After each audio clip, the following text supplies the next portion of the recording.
Cinema ಬಗ್ಗೆ ಹೇಳೋದಕ್ಕಿಂತ ಮುಂಚೆ ಏನೋ ಒಂದು ಮಾತು ಹೇಳ್ತೀನಿ, ಅಲ್ಲೇ ಸ್ಟಾರ್ಟ್ ಮಾಡ್ತೀನಿ. ಇವತ್ತು UI ರಿಲೀಸ್ ಆಗೈತೆ, pan India movie. Okay, pan India ಮೂವಿಯಲ್ಲಿ ಅದೇ ಕನ್ನಡ ಮಾತ್ರ, ಕನ್ನಡದಲ್ಲಿ ಮಾತ್ರ ಒಂದೇ ಒಂದು ಥಿಯೇಟ್ರಲ್ಲಿ ರಿಲೀಸ್ ಮಾಡೋರೆ. ಲಾಸ್ಟ್ ಟೈಮ್ ಪುಷ್ಪ ರಿಲೀಸ್ ಆಯಿತು, ಮೂರು ಥಿಯೇಟ್ರು. ಇದೇ ಮೆಜೆಸ್ಟಿಕ್ ಅಂದರೆ ತವರೂರು, ಸಿನಿಮಾದ ತವರೂರು ಮೆಜೆಸ್ಟಿಕ್ಕು. ಈ ಮೆಜೆಸ್ಟಿಕಲ್ಲಿ ತುಂಬ ದುಃಖದ ಮಾತು ಹೇಳ್ತೀನಿ ಕೇಳಿ. ಇದು ಫ್ಯಾನ್ ಇಂಡಿಯಾ ಮೂವಿ. ಯಾಕೆ ಹಿಂದಿ ಪಕ್ಕದಲ್ಲಿ ಹಿಂದಿ ಕೊಡ್ಬೋದಿತ್ತಲ್ಲ, ತೆಲುಗು ಕೊಡ್ಬೋದಿತ್ತಲ್ಲ, ಯಾಕೆ ಕೊಡಲ್ಲ? ನಿಮಗೆ ಪರಭಾಷೆ ಫಿಲ್ಮ್ ಬಂದರೆ ಮೂರು ಥಿಯೇಟ್ರು, ಅದೇ ನಮ್ಮ ಭಾಷೆಗೆ ಬಂದರೆ ಒಂದೇ ಥಿಯೇಟ್ರು. ಯಾಕೆ ನಾವೆಲ್ಲ ಕನ್ನಡಿಗರಂದ್ರೆ ಯಾರು ಬೇಕಾದ್ರೂ ಬನ್ನಿ, ಹುಚ್ಚ ಮಾಡಿ ಹೋಗ್ಲಿ ಅಂತಲ್ಲ, ಬೇಜಾರಾಗುತ್ತೆ. ತುಂಬ ದುಃಖದಲ್ಲಿ ಮಾತಾಡ್ತಾ ಇರೋದು. ಯಾಕೆ ಮಾತಾಡ್ತಾ ಇದ್ದೀನಿ ಅಂತಂದರೆ, ಇದಕ್ಕಿಂತ ಮುಂಚೆ RR ಫಿಲಮ್ ಬಂತು, ಆಮೇಲೆ ಇನ್ನೊಂದು ಪ್ರಭಾಸ್ ಫಿಲಮ್ ಬಂತು. ಯಾವುದೇ ಫಿಲಮ್ ತೆಲುಗು ಬರಲಿ 3 ಥಿಯೇಟ್ರಲ್ಲಿ ಓಡುತ್ತೆ ಮೆಜೆಸ್ಟಿಕಲ್ಲಿ. ಕನ್ನಡ ಇದು ಫ್ಯಾನ್ ಇಂಡಿಯಾ ಮೂವಿ ಅಲ್ಲ, ಯಾಕೆ ನೀವು ರಿಲೀಸ್ ಮಾಡ್ತಾ ಇಲ್ಲ? ಯಾಕೆ ಹಿಂದಿಯಲ್ಲಿ ನೋಡಬಾರ್ದಾ? ಯಾವುದೋ ಹಿಂದಿಗೆ ಆಡಿಯನ್ಸ್ ಬಂದು ನೋಡ್ತಾ ಇದ್ರು, ಯಾಕೆ ನೋಡ್ತಾ ಇಲ್ಲ? ಅದಾದಮೇಲೆ UI ಫಿಲ್ಮ್ಗೆ, ಇದೇ UI ಫಿಲಮು ನಾನೊಬ್ಬ ಸುದೀಪ್ ಸರ್ ಫ್ಯಾನ್ ಆಗಿ ಇನ್ನೊಂದು 5 ದಿನದಲ್ಲಿ ನಮ್ಮ ಬಾಸ್ ಫಿಲಮು ರಿಲೀಸ್ ಆಗತ್ತಿದೆ. ಆದರೆ UIಗೆ 20 ದಿನ ಜಾತಕ ಪಕ್ಷಿ ಅಂತ ಕಾಯ್ತಾ ಇದ್ದೆ. ನಿನ್ನೆ ನೈಟ್ ಒಂಚೂರು ನಿದ್ದೆ ಬಂದಿಲ್ಲ ಸರ್.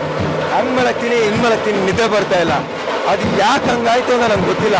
ಯಾವಾಗ ವಾರ್ನರ್ ಅಂತ ರಿಲೀಸ್ ಮಾಡಿದ್ರು, ಅವತ್ತಿಂದ ಕಾಯ್ತಾ ಇದ್ದೀನಿ ಯಾವಾಗ ಬರುತ್ತೆ ಅಂತ. ಫಿಲಮ್ ನೋಡಿದೆ ಸರ್. ಫಿಲಮ್ ನೋಡಿದಾಗ ನಂಗೆ ಅನ್ಸಿದ್ದಿಷ್ಟೇ, ನಾನೊಬ್ಬ ಆಡಿಯನ್ಸ್ ಆಗಿ ನನ್ನ ಕನ್ನಡ ಆಡಿಯನ್ಸ್ಗೆ ಹೇಳೋದಿಷ್ಟೇ, ಒಂದು ಕಂಡೀಷನ್ ಸರ್. ನೀವು ಏನಾದರೂ UI ಫಿಲಮ್ ನೋಡೋಕ್ಕೆ ಫಿಕ್ಸ್ ಆಗಿದ್ದೀರಿ ಅಂತಂದರೆ ಮಿನಿಮಮ್ 3 ದಿನ ನೀವು ಟೈಮ್ ತೊಗೊಳ್ಳಿ. 3 ಡೇಸಲ್ಲಿ ಫಿಕ್ಸ್ ಆಗಿ ನೀವು ಸೋಮವಾರ ಬರ್ತೀರಂದರೆ ಇವತ್ತು ಫಿಕ್ಸ್ ಆಗಿ ನಾನು ಸೋಮವಾರ UI ಫಿಲಮ್ಗೆ ಹೋಗ್ತೀನಿ ಅಂತ. ಯಾಕಂದರೆ ನೀವು ಈ ಫಿಲಮ್ ನೋಡಬೇಕಂದ್ರೆ ಖಾಲಿ ಬ್ಲೈಂಡಾಗಿ ಬರಬೇಕು. ತುಂಬ ಬ್ಲೈಂಡಾಗಿ ಏನೂ ಇರಬಾರ್ದು. ಯಾವ ಥರ ಇರಬೇಕಂದ್ರೆ ನಿಮ್ಮ ಮೆಂಟಲಿ ಫಿಸಿಕಲಿ ಎಲ್ಲದರಲ್ಲೂ ಸ್ಟ್ರಾಂಗ್ ಹಾಕ್ಕೊಂಡು ಪ್ಲೈನ್ ಆಗಿ ಬಂದರೆ ಮಾತ್ರ ಸಿನಿಮಾ ಗೊತ್ತಾಗೋದು. ಇಲ್ಲ ಅಂದರೆ ಸಿನಿಮಾ ನಿಮ್ಗೇನೂ ಗೊತ್ತಾಗಲ್ಲ. ಫಸ್ಟ್ ಹಾಫು ಈ ಥರ ಒಂದು ಸ್ಟೋರಿನ ಇಷ್ಟು ಇದ್ದಂಗೆ ಸುಕ್ಕ ಥರ ಕೊಡೋಕ್ಕೆ ಅದೊಬ್ಬ ಲೆಜೆಂಡ್ಗೆ, ಉಪೇಂದ್ರಗೆ ಬಿಟ್ಟು ಯಾರಿಗೆ ಹೇಳಕ್ಕೆ ಸಾಧ್ಯ ಇಲ್ಲ. ಅದರಲ್ಲಿ ಹೀರೋ ಅಂತಂದರೆ ನೀವು ಅಲ್ಲ, ನಾನು ಅಲ್ಲ, ರಿಯಾಲಿಟಿ. ಅಂದರೆ ದಟ್ ಈಸ್ ರಿಯಾಲಿಟಿ.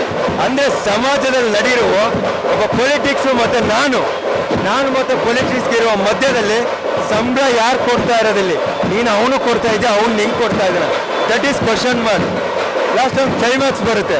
ಕ್ಲೈಮ್ಯಾಕ್ಸಲ್ಲಿ ಅವ್ನು ಹೇಳ್ತಾನೆ, ಈ ಥರ ನಾನು ಬೈಯೋಕ್ಕೆ ಇಷ್ಟಪಡಲ್ಲ ಅಂತ. ಇಲ್ಲ, ನೀನು ಎಷ್ಟು ಚೆನ್ನಾಗಿ ನೀನು ಸತ್ಯ ಥರ ಹೇಳು, ನಿನಗೆ ಕಲ್ಲು ಹೊಡಿತಾರೆ. ಅದೇ ಸತ್ಯನ ನೀನು ಮಸ್ತಾಗಿ, ಅದೇ ಸುಳ್ಳನ್ನು ನೀನು ತುಂಬ ಮಸ್ತಾಗಿ ಒಳ್ಳೆ ಪ್ಯಾಕಿಂಗ್ ಹಾಕ್ಕೊಡು, ನಿನಗೆ ಹಾಸ್ಟೆಲ್ ಹಾಕ್ಕೊಂಡು ನಿನ್ನನ್ನು ಆಡಿಸ್ತಾರೆ. That is reality. ಅದು ಉಪೇಂದ್ರ ಮಾತ್ರ ತುಂಬ ಚೆನ್ನಾಗಿ ನೀಟಾಗಿ ಹೇಳ್ಕೊಟ್ಟವ್ರೆ. ಯಾಕಂದರೆ ಸೂಪರ್ ಫಿಲ್ಮಲ್ಲಿ ಒಂದು 11ರಿಂದ 12 ಸಲ ನಾವು ಕಾಲೇಜಲ್ಲಿದ್ದೆ ಸರ್.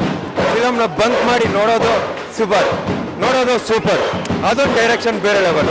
ಬಟ್ ಇದು ಇನ್ನೊಂದು ನೆಕ್ಸ್ಟ್ ಲೆವೆಲ್ಲು. ಇವಾಗ ಎಷ್ಟು ಮುಂದೆ ನಿಮಗೆ ರಿವ್ಯೂ ಹೇಳಿದ್ರು, ಒಬ್ಬರಾದ್ರೂ ಚೆನ್ನಾಗಿಲ್ಲ ಅಂದ್ರ, ಒಬ್ಬರಾದ್ರೂ ಚೆನ್ನಾಗಿದೆ ಅಂದ್ರ, ಎಲ್ಲ ಹೇಳೋದಿಷ್ಟೇ. ಮೂವಿ ನೋಡಿದ್ರು ಸರ್, ನೋಡ್ಬೋದು. ಅರ್ಥ ಆಗಿಲ್ಲ ಇನ್ನೊಂದ್ಸಲ ನೋಡಬೇಕು. ಅದಕ್ಕೆ ಫಸ್ಟು ಈ ಫಿಲಮ್ ಸ್ಟಾರ್ಟ್ ಆಗಬೇಕಂದ್ರೆ ಓಪನಿಂಗ್ ಸೀನ್ ಏನು ಹೇಳಿ, ಬುದ್ಧಿವಂತ ಇದ್ದರೆ ಸೀದಾ ಥಿಯೇಟ್ರ್ ಬಿಟ್ಬಿಟ್ಟು ಹೋಗಿ ದಡ್ಡರಿಗೋಸ್ಕರ ಮಾತ್ರ ಅಂತ. ಇಲ್ಲಿ ದಡ್ಡ ಯಾರು, ಬುದ್ಧಿವಂತ ಅಂದರೆ ಯಾರು ಅಂತ ನೀವು ಯೋಚನೆ ಮಾಡಿ.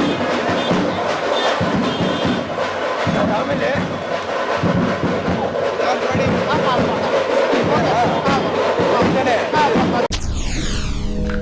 SS TV ಸಿನಿಮಾ ಜಗತ್ತಿನ ಕ್ಷಣ ಕ್ಷಣದ ಸುದ್ದಿಯೊಂದಿಗೆ.